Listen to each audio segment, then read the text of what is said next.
O Pensador. Eduardo Ribeiro ganha esta alcunha através de seus textos publicados nos jornais Pacotilha e O Pensador, ainda no Maranhão.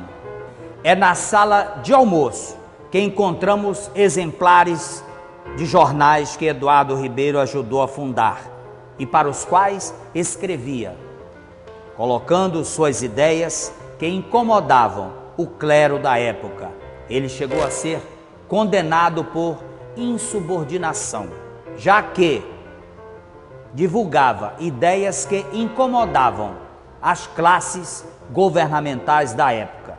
Começou a escrever ainda jovem, aos 16 anos. Na época, já demonstrava o apreço pela política.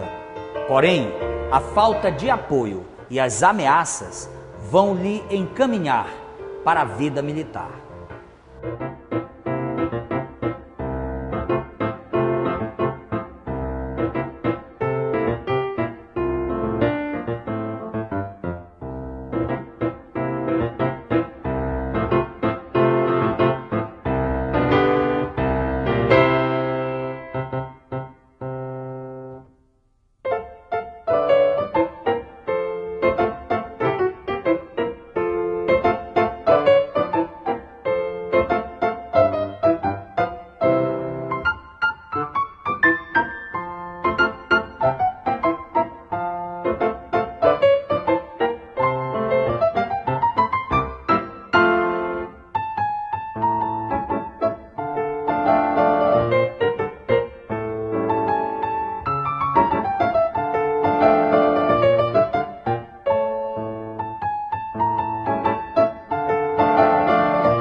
Adiante nós temos a sala de almoço.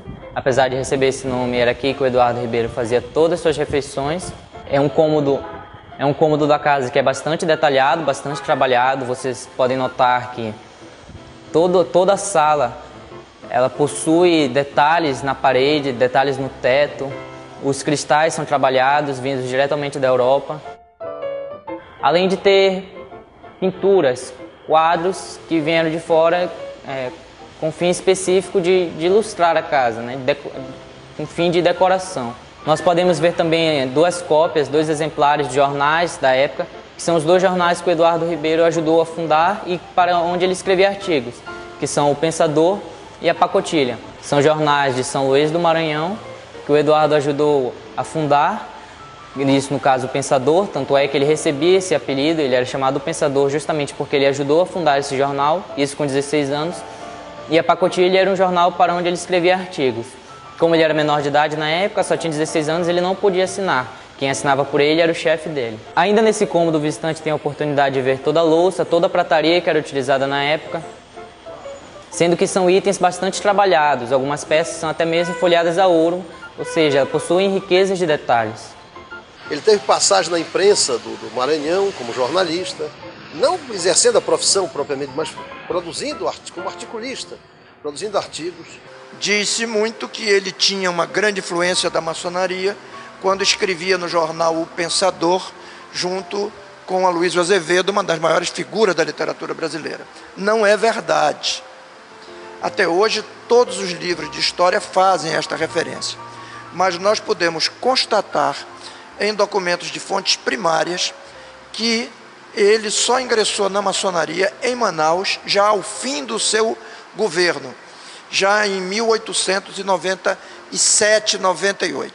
Portanto, não há, na fase anterior do jornalista Eduardo Ribeiro, nenhuma influência da maçonaria. Havia, sim, influência do positivismo anticlerical, e por isso o confronto que ele fazia sistematicamente no jornal O Pensador, criado por ele com Aloysio Azevedo, por inspiração de outros intelectuais maranhenses, para se confrontar com a Igreja Católica.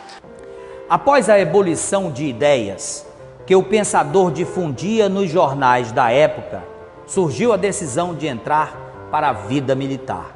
Eduardo Ribeiro se muda para o Rio de Janeiro, onde ingressa na Escola Militar de Guerra. É na vida militar com a influência dos positivistas, que Eduardo Ribeiro encontra a ponte para a política. Essa é a porta que o leva ao viés político. No quarto do Eduardo Ribeiro, o visitante tem a oportunidade de conhecer como funcionava um quarto da época. O quarto também tem uma riqueza de detalhes bastante grande. Aqui ele tem a oportunidade de ver como eram as camas da época, guarda-roupas, além de possuir outros itens, como itens que realmente pertenceram ao Eduardo, como esses 2 relógios e essas abotoadoras de safira.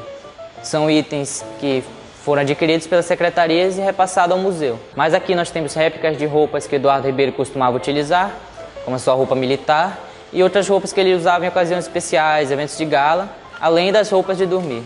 Além de outros itens pessoais, como a bengala que Eduardo Ribeiro utilizava, sapatos, lenços, camisas da época.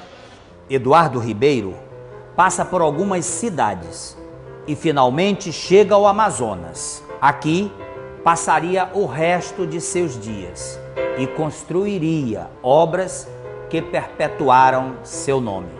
O cenário de Manaus era um cenário de uma cidade pobre, que tinha uma receita pública considerável, mas que não passava de uma quase aldeia, uma cidade sem calcetamento, sem água encanada, sem nenhuma modernidade daquelas que já se conhecia na Europa, mas ao mesmo tempo, com uma sofreguidão econômica. Havia um grande frenesi na cidade no fim dos anos 1890, que é exatamente quando Eduardo Ribeiro desponta politicamente. Ele chegou em Manaus em 1887, vindo do Rio de Janeiro, passando uma pequena temporada em Belém, como militar, engenheiro, tenente de engenheiros, formado pela Escola Militar do Rio de Janeiro, tendo sido aluno de Benjamin Constant, mas muito antes, com uma grande influência positivista no estado do Maranhão, estado onde ele nasceu. Eduardo Ribeiro também teve passagem, ele era um intelectual, ele foi o professor da Escola Militar no Ceará. Ele passou por Belém com cargos de notoriedade e veio servir em Manaus. E aqui, além das suas atividades como militar e engenheiro, ele passou também a participar logo desde cedo da vida pública, porque o governador era um militar, o tenente Villeroy, e Augusto Villeroy, e ele passou a ser o secretário das obras do estado. E isso aí levou certamente o governador, quando resolveu ir embora e abandonar aqui o mandato, a função, não tendo seu vice para passar o cargo, passou para um seu secretário de confiança. E aí Eduardo certamente gostou, já tendo a sua veia política, gostou dessa participação e ficou num período de entra e sai com o vice, que era o Barão do Juruá, o Guilherme Moreira, e depois o mandato de 4 anos das grandes realizações. Importante dizer, o homem público é sempre vulnerável a críticas, muitas vezes ferrenhas, infundadas, enfim, ossos do ofício, infelizmente. Mas Eduardo também não fugiu, não conseguiu escapar. Ele foi tido pós-mandato como tendo feito uma fortuna, como tendo sido locupletado do erário, essa coisa toda, em polêmicas pela imprensa e artigos contundentes. E quando morreu, os seus bens eram muito poucos. Foram a leilão e, salvo engano não, já se tem registros, o único bem que lhe restou foi um piano. Esta casa tem uma réplica lá em cima, que é o presente de sua mãe, e a mãezinha dele pediu pelo menos o piano, ela queria levar de volta, e veio a Manaus para levar o piano, e o piano misteriosamente sumiu do porto. Então, quer dizer, a única coisa que lhe restou foi um piano, e foi surrupiado na terra que ele tanto amou e se dedicou. Influenciado pelo positivismo e suas teorias difundidas nos quartéis militares, Eduardo Ribeiro entra para a política, para mudar o cenário do Amazonas.